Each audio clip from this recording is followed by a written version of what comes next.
Hello, नमस्कार. कसे आहात सर्व? मजेत ना? असायलाच पाहिजेत. स्वागत आहे तुमचं स्नेहाज आर्ट अँड कुकिंग या माझ्या यूट्यूब चॅनलवर. सर्वांनाच पडतो तो प्रश्न, आज मला देखील पडला की डिनरसाठी आज काय बनवायचं. तर मग फ्रीज उघडला, फ्रीजमधला पालक काढला, तो छान निवडून घेतला आणि मग धुवून चिरून घेतला. आणि तत्पूर्वी 1 वाटी तूर डाळ आणि 1 वाटी चणा डाळ ही छान धुवून घेतली आणि 21 ते 25 मिनटं भिजत घातली. भिजत घातलेल्या डाळीत मग चिरलेला पालक घातला, धुवून घेतलेले कच्चे शेंगदाणे घातले, 4 मिरच्या, चिरून घेतलेला कांदा आणि चिरून घेतलेला टोमॅटो हे सर्व जिन्नस घातले आणि कुकरला डाळ आणि भात लावून घेतला.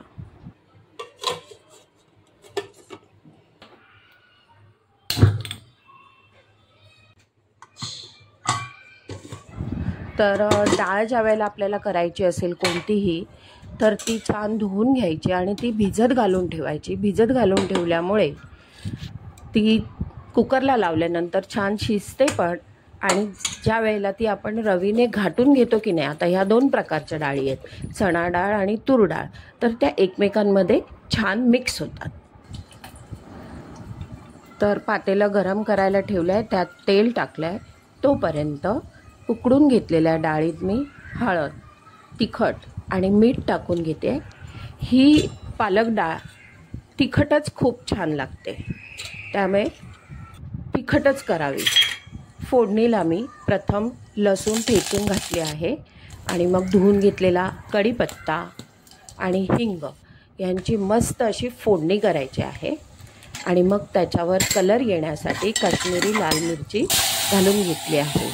तर ते लगेच तेलावर ढवळून घ्यायची आहे, जेणेकरून मसाला आपला करपत नाही. आणि मग घाटून घेतलेली डाळ मी त्याच्यात फोडणीला घातली आहे. आणि हे बघा, वरतून जो मसाला घातला होता ना, त्याच्या गुठळ्या होतात, तर त्या गुठळ्या पण मोडून घ्यायच्या आहे. थोडी जिरापूड, धणेपूड आणि गरम मसाला प्रत्येक टाकून घेताना आपण असं ढवळून घ्यायचं आहे, म्हणजे त्याची गुठळी होणार नाही. छान अशी उकळी काढून घ्यायची आहे आणि वरतून कोथिंबीर टाकायची आहे.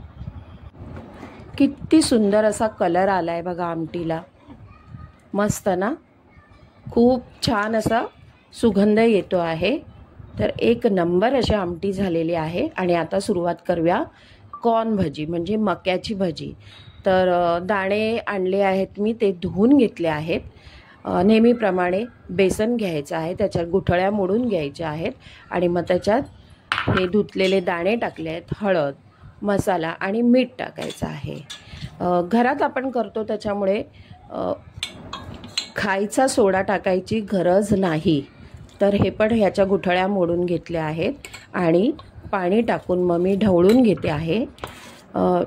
आपण भजी घालतो ना, तशी थोडीशी कन्सिस्टन्सी बघा, आता ह्याच्यात दिसेल तुम्हाला, तेवढी कन्सिस्टन्सी ठेवायची आहे. आणि ह्यात पण कोथिंबीर टाकून मग छान गोल असा चमचा घ्यायचा आहे भजी टाकायला, त्यामुळे भज्या कशा अशा छान गोल गोल होतात.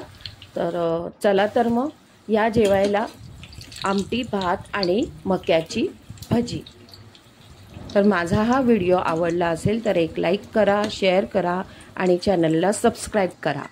मस्त खा आणि स्वस्त रहा. पुन्हा भेटूया एका नवीन व्हिडिओत. तोपर्यंत बाय बाय. स्वतःची काळजी घ्या. Stay safe.